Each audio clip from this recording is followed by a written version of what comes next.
against fraud. The performance audit shows the Behavioral Health Administration sent millions of dollars out the door in grants without making proper checks into who was receiving them. And that is not even the most jaw-dropping finding. Lou Raguse has tonight's top story. Lou? Julie, according to the nonpartisan legislative auditor, this is another case of mismanagement of taxpayer money.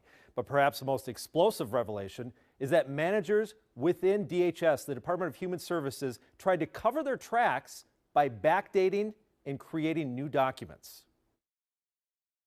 I do want to talk about what a serious issue this is and how it is, frankly, unacceptable. Another sobering report by the Office of the Legislative Auditor, this one concerning the Behavioral Health Administration within the Department of Human Services, which issues grants to providers treating mental health and drug and alcohol addiction, hundreds of millions of dollars each year. The audit found them issuing grants to applicants without a bidding process. So what we saw is that there was multiple entities that could have been eligible, and they chose not to provide a justification for why they were picking those. This report is quite stunning. One outrageous example, the auditors found a grantee that was paid $672,000 for 1 month of work without any info on what they do.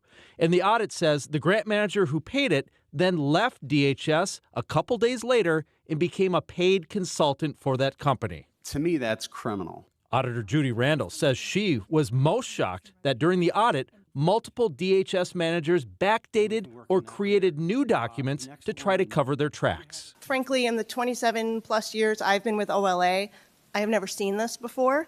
I will say we have had suspicions periodically, but we have never been able to prove it, to document it, and we did in this case, and it's very troubling. Temporary DHS Commissioner Shireen Gandhi's response. I was shocked to hear this information in the exit conference, and it is absolutely unacceptable that any staff would provide anything other than accurate representation of the work done to an auditor. Now, there were a lot of questions from lawmakers about whether this audit should result in criminal investigations. So we'll see what comes from that. The Office of the Legislative Auditor provides recommendations both to the department and to lawmakers in case law changes are needed. Just one more time of what the auditor said regarding this fabrication of documents. She called it a systemic problem within DHS. I mean, Lou, it just seems like every time you think it can't get worse, it does. I do think this is jaw-dropping. You mentioned that they were talking about criminal investigations. I think I speak for a lot of people watching right now who really want there to be some kind of accountability. Did you get any sense from that meeting today or in talking to any of your sources that there actually will be accountability? Well, no, that's something that's going to require some follow-up, because one problem the auditors had is they didn't have subpoenas to issue to people that no longer work for the BHA within the DHS, and so they couldn't bring those people in and question them. And so it would take an outside agency such as law enforcement to look into it.